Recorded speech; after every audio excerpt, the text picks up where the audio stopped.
Welcome to Dialogues at Fulcrum, where we have conversations with experts and analysts on the latest geopolitical, economic, and cultural developments in Southeast Asia. All right, good morning to all our listeners at Fulcrum. I'm William Choong, the managing editor of Fulcrum, which is the commentary and analysis website of the ISEAS Yusof Ishak Institute.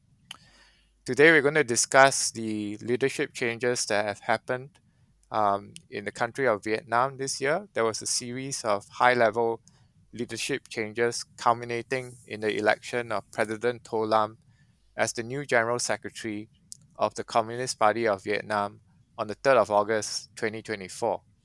In this podcast, our guests will discuss the changes and what they mean for Vietnam going forward. Very honored to have with us Dr. Nguyen Khac Giang, a visiting fellow at the Vietnam Studies Programme at ISEAS. We're also honored to have Dr. Le Hong Hiep, who's the coordinator of the Vietnam Studies Programme here at ISEAS. So, a very warm welcome to Giang and to Hiep. Thanks for taking the time to be here with us. Thanks for having us today. Yeah, many thanks, Willa. My pleasure to be here. Thank you very much. Now let's just go straight into the crux of the podcast. Jiang, can you give us an overview of the leadership changes? I think it's quite a dizzying number of changes to somebody who's not familiar with Vietnam politics. Can you give us an overview of the leadership changes and especially their drivers? Yeah, sure. I mean, like to start with, Vietnamese politics normally for outsiders it seem rather boring and not really eventful era because it's one party state with a really strong collective leadership tradition. On top of the echelon, we have the top four pillars. The General Secretary of the Communist Party of Vietnam, the President, the Prime Minister, and the National Assembly Chair. And in the past 7 decades, we haven't seen any resignations or dismissals, from those top four leaders until early last year when President Nguyễn Xuân Phúc submitted his resignation for the first Mm, time. And then this year alone, we have seen two other leaders follow his suit, including President Võ Văn Thưởng and the mm, National Assembly Chair Vương Đình Huệ, with along with really many other political elites, including vice prime ministers, head of provinces, permanent member of secretariat, were all removed under the anti-corruption campaign known as the Blazing Furnace in Vietnam. And so all of those drastic changes have significantly benefited one man, To Lam, the Minister of Public Security, who carried out the anti-corruption campaign as a main executioner. And he rose dramatically from being a cabinet minister to the presidency. And then when the General Secretary of the Communist Party, Nguyen Phu Trọng, died in office last month, he became the head of the party while maintaining the presidency as well. So it's an extraordinary period of Vietnamese politics. And I think, yeah, to paraphrase Lenin, there are some decades where nothing happens. And in Vietnam, there are months when decades happens. All right, that's a great summary. I think the blazing furnace phrase has definitely turned up the heat. But pardon the pun. Now, help. Can you give us a kind of a sense of where Vietnam is going under the new General Secretary To Lam, especially in terms of domestic politics, going out from now to 2026? And do you see even more political infighting, or will there be more stability now that General Secretary To Lam has been installed in place? Well, I think Mr. Tolam has made history for himself because he's the first Minister of Public Security to become the party's General Secretary. And going forward, especially from now until 2026, when the next party congress will be convened, I believe that he will try to consolidate his power. And what it means for Vietnam depends on how successful his efforts are in this regard. So, in order to understand how successful he will be in this effort, there are three trends I think we should watch closely. First, from now until 2026, will he hold two positions? That means the state presidency and the CPV general secretary positions at the same time, or he will give up one of the positions, likely the state presidency. I think it is important because if he can manage to hold the two positions from now until 2026, and especially after 2026, that means he has been able, or he will be able to consolidate his power into his hands and reduce the competition within the top leadership of the party. Recently, there have been some rumors that Mr. Leung Keung, an army general and who is now the standing member of the party secretariat, may be promoted as president. But there has been no official announcement. They will likely make the announcement closer to the opening of the next session of the National Assembly.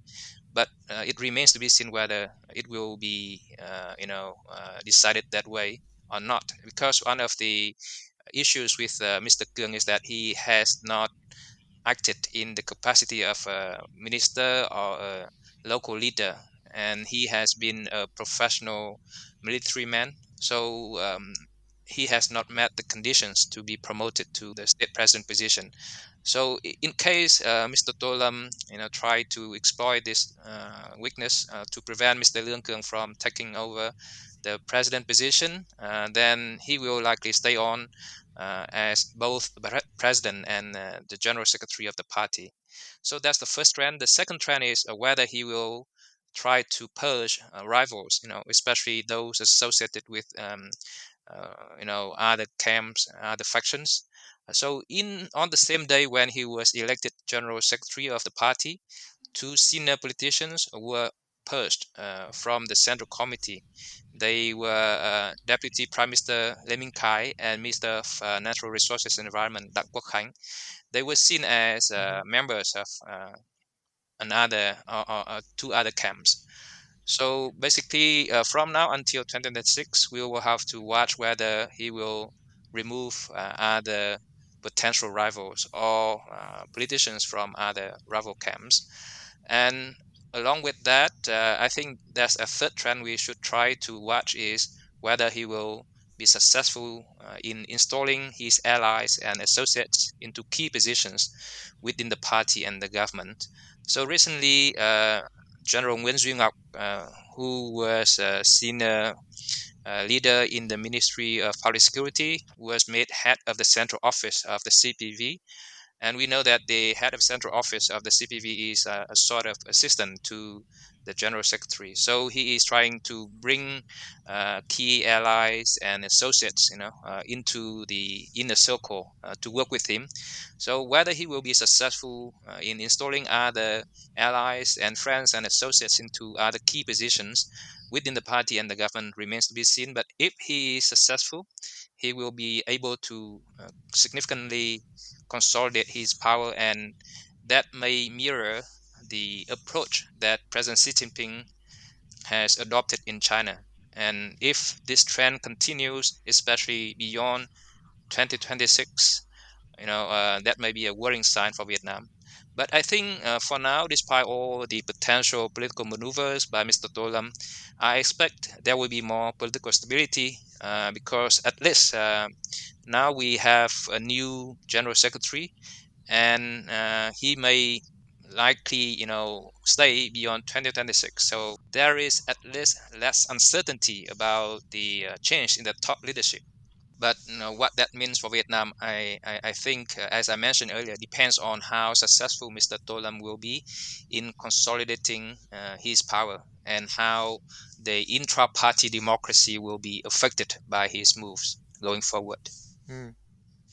Now, Help, that's really interesting. I mean, the two takeaways that I get from your three trends is that one is kind of unprecedented, right? That a person can hold uh, the so-called two pillars of the four, which is the general secretary and the state presidency. And the second takeaway I get from what you say is that it seems quite likely that General Secretary To Lam will be able to consolidate his power from now going on to 2026, despite some of the risks that might be, concentration of power, just in one person. Um, Now, can we just talk about the fact that General Secretary To Lam was kind of instrumental, actually, kind of the right hand man of the late General Secretary Win Woo Chok, in terms of the anti-corruption drive. Now, the so-called drive against corruption, and this is a question for you, Jiang. Do you think that under the new General Secretary To Lam, that this anti-corruption drive will have some legs to run? Will it continue? Will it intensify? And what will be the overall impact for Vietnam?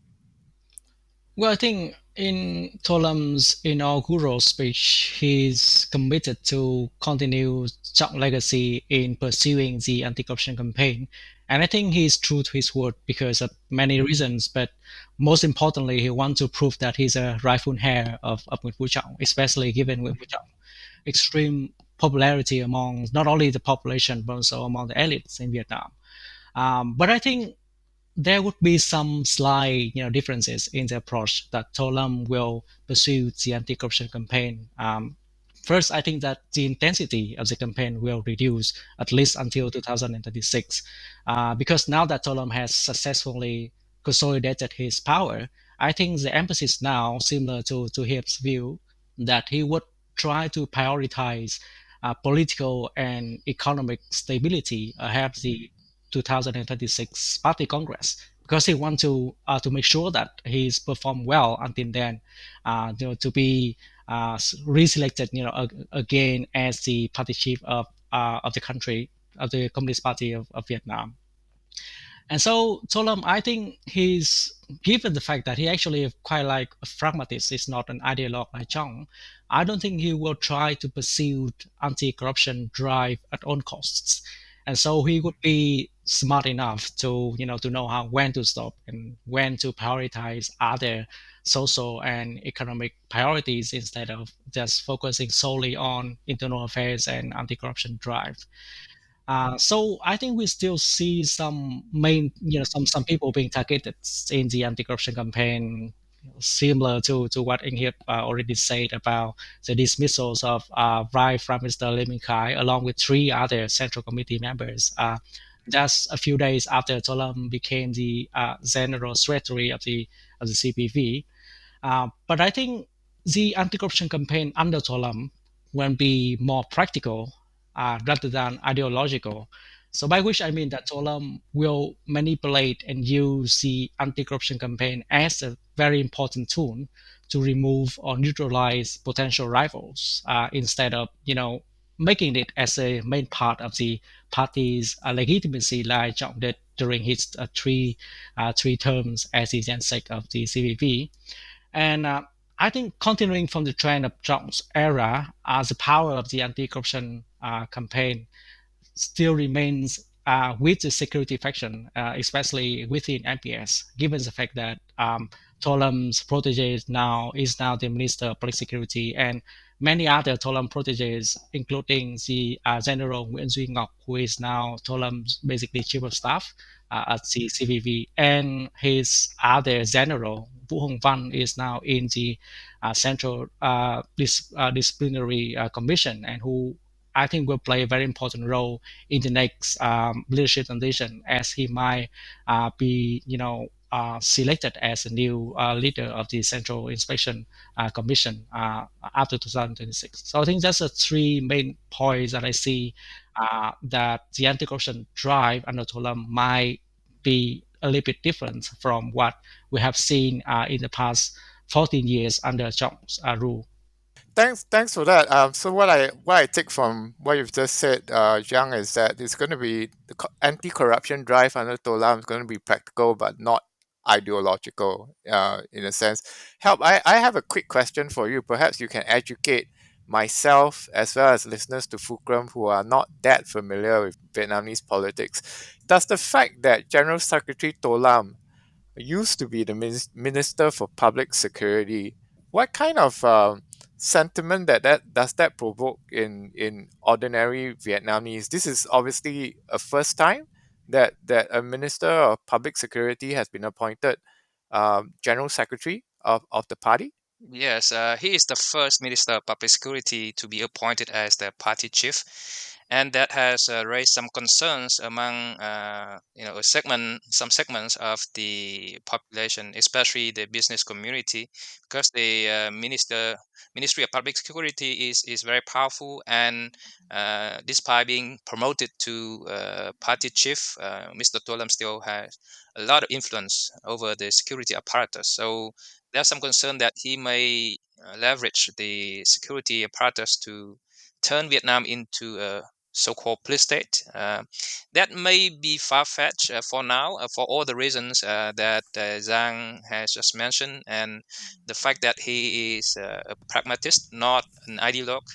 But there's still some concern about that prospect. Of course, now as the party chief, I believe that Mr. Tolam will consider or will try to consider the broader interests of the party, the government, and the country, not just the narrower interests of the security apparatus. So he may want to try to build unity within the party instead of trying to promote the interests of the Ministry of Public Security. And in doing so, I think I agree with Jiang that he may try to adopt a new approach in the anti-corruption campaign, because the anti-corruption campaign has helped Vietnam, reduce corruption to some extent, but it has also some negative impacts. It has demoralized the bureaucracy. It has also constrained Vietnam's economic growth because some officials do not want to make decisions and delay the licensing process for investors. So now, as the party chief, he may want to adopt a new approach, how to continue fighting corruptions, but at the same time promoting economic development. How to strike a balance between the two objectives. So there have been some ideas, flying around how to do this, and one of the ideas is to grant amnesty to officials who have committed corruption but now willing to step up to confess their wrongdoings and perhaps return the embezzled assets or bribes to the state, and in return they may be exempted from legal liabilities, will not be arrested or prosecuted. I think this is a bold idea. It may be good, but not sure whether it will be implemented successfully or not, because I think that will be very challenging. Anyway, I believe that Mr. Tolam's background as a security minister, public security minister, may be a liability to himself, but it can also be a motivation, a source of motivation for him to prove that his critics are wrong, and he may be more, business friendly and more, pragmatic than than other people may think. Thanks for that, Help. What I take from both what Jiang and you are saying, Help, is that the corruption drive is when it's pursued in such earnestness, it actually affected the morale of the public servants, the bureaucracy, and affected decisions on how the economy will grow. And this gives us a good lead in into the state of the Vietnam economy. Do we expect any changes in the overall economic direction of Vietnam under General Secretary To Lam? He sketched up an economic vision?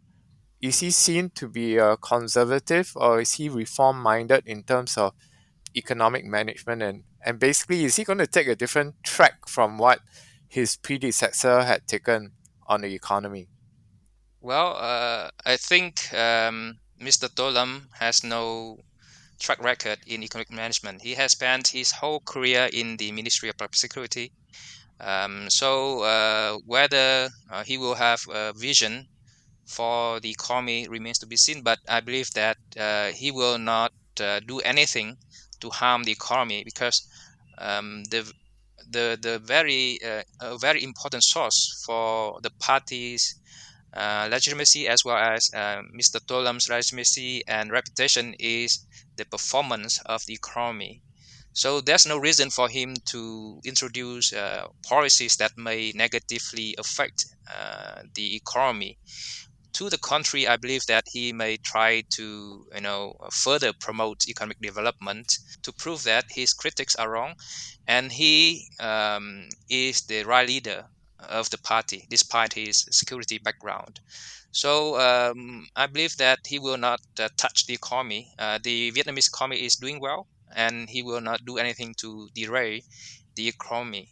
And this also the reason why I believe that, as Yang mentioned, he may lessen the intensity of the anti-corruption campaign, so that the economy can thrive under his leadership. And that will, if that effort is successful, that will strengthen his position ahead of the 2026 Party Congress, and may help him win another term as the party's General Secretary. Thanks for that help. Jiang, do you have any views on where General Secretary To Lam is going to take the economy? Well, I agree with Hiep that we actually in uncharted water because Tolom doesn't have any known experience in governance. But at the same time, the previous prime minister, who was considered as one of the most business-friendly leaders in Vietnam, was Nguyễn Tấn Dũng, who also raised from the Ministry of Public Security as a vice minister as well. So his background would not prevent Tolom from having, economic reforms or having bold ideas in economic integration if he wants to do so.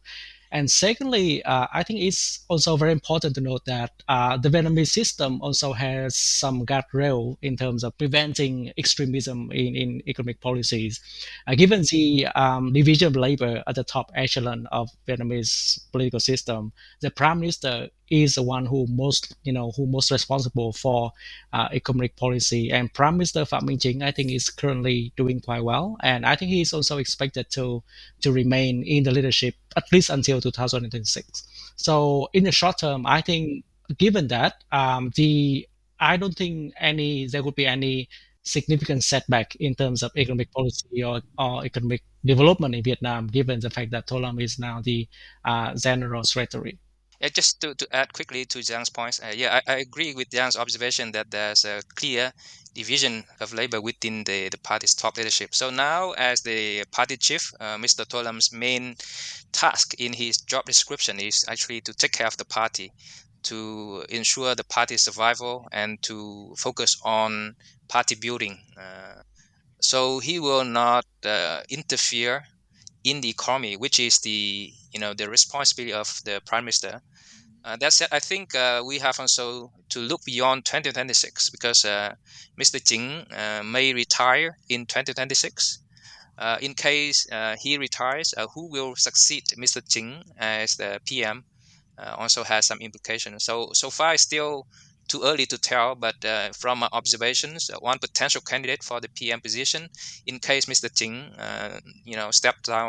steps down from the position in 2026, is Le Minh Hưng, currently the head of the personnel department of the Central Committee, and he is seen as a technocrat trained in Japan, and he was a former governor of the State Bank of Vietnam. So in case Mr. Le Minh Hưng takes over as the PM after 2026, I believe that he will also be a very reform-minded and pro-business leader. And I think there's no major concern, in my view, about the prospects of the Vietnamese economy going forward under Mr. Tholam's leadership. Thanks for that. Now, just to recap, gentlemen, so how fast has the Vietnam economy been growing in the past 5 to 10 years? Is this an average figure? I believe it's between 6 and 7% on average. That's really, really solid growth. Yeah. Jiang? I think it's at least among the top, if not the Yes. top, it's among the top two Yeah. fastest growing economies in Southeast Asia. And I think it's remained doing quite well, even during the COVID and after COVID. That's great to hear. Now, thanks for that. Let's on move to foreign policy, and this is a question for help. Now, General Secretary Choong was famous, or at the least, we read a lot about Vietnam's bamboo diplomacy under the late General Secretary Choong. Do you think this will continue under Mr. To Lam, and will there be any kind of recalibrations of the policies going forward? Because to the external observer, it seems that bamboo diplomacy served Vietnam's national interest pretty well. Well, I think there will be no major change in terms of foreign policy. As you noted, bamboo diplomacy is one of the key legacies of the late General Secretary Nguyen Khac. And obviously, keeping the legacy alive is a source of legitimacy for Mr. To Lam, Mm, because Mr. Chong is seen as a wise and great leader of Vietnam in recent decades, in the party's mm, history. So there's no reason for him to abandon that legacy of Mr. Chong. And more importantly, the current foreign policy of Vietnam, that is a foreign policy of balanced relations with the great power, a foreign policy of diversification and multilateralization, has served Vietnam's interests very well since the late 1980s. Vietnam has been able to thrive through its strong relationships with different partners, especially the major powers, and including China and the United States. So Vietnam will try its mm, best to maintain a balance between these great powers, and to maintain robust relationships with all the major partners. So Mr. To mm, Lam will know very well, how and why Vietnam should pursue this strategy in a consistent manner.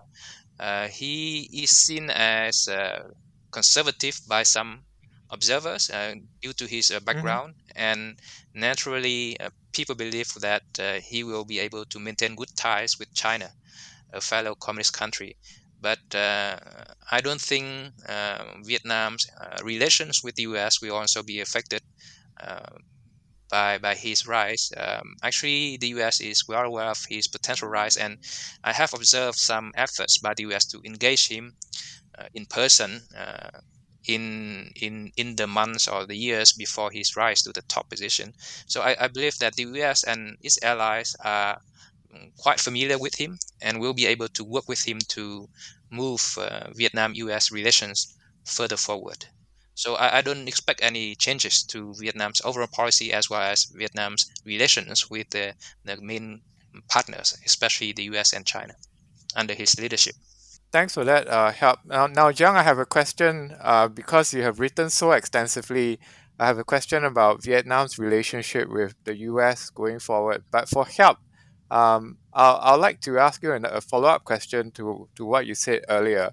So you're saying that you don't expect the Vietnam's relationship with China to change very much. You don't expect there to be great departures from Vietnam's previous approach to China. What about Russia? I mean, in most parts of Southeast Asia, I think the way that Vietnam's kind of historically close relationship to Russia has invited a lot of questions about Vietnam's membership of ASEAN and kind of Vietnam's quite different position, especially when it comes to the war in Ukraine. Can you elaborate on that? Well, I think still the same. I mean, the same dynamics, the same momentum of bilateral ties will be there, and there's no reason for Mr. To Lam or the party's leadership to change such momentum. So Vietnam will continue its efforts to maintain good ties with all the major partners, including Russia, because Russia, despite the weak economic links between the two countries, is a traditional partner of Vietnam. Russia used to provide Vietnam with a lot of assistance during the Vietnam War, and has been instrumental in Vietnam's efforts to modernize its armed forces. So, despite all the setbacks in Russia's relations with Western partners, I believe Vietnam will maintain the current strategy of maintaining neutral stance in the Ukraine war, and balance and neutral positions between the great powers. So Mm, I think moving forward, that momentum will stay the same, and I don't expect any problem with Vietnam Russia relations going forward. Thanks a lot for that help. Now, Jiang, I've had the privilege of editing a lot of your Fulcrum commentaries, which you have been regularly writing for Fulcrum, and we're very thankful for that. And I did remember asking you about the so-called double upgrade, which you wrote about in the relationship between Vietnam and the United States. So, can you give us a kind of a take on how do you see Vietnam's relationship with Washington changing, especially now that we see the U.S. presidential elections around the corner in November?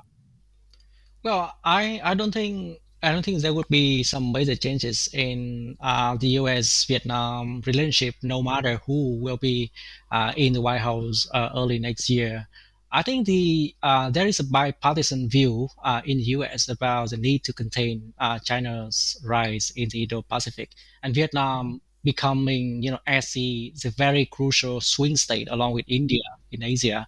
No matter Republicans or Democrats are in the White House, they will still consider Vietnam as a very pivotal partner for the U.S. to realizing its Indo-Pacific strategy. But there might be some slight differences in the Mm-hmm. bilateral approach if Harris or Trump become the president. I expect that if Trump becomes the next president and returning to the White House, there might be some concerns from the Vietnamese side in terms of trade deficit Yeah, with the US yeah, because Vietnam currently sits as the third largest trade deficit with US. I think above 100 billion US dollar last year. So it's a huge number of trade deficit.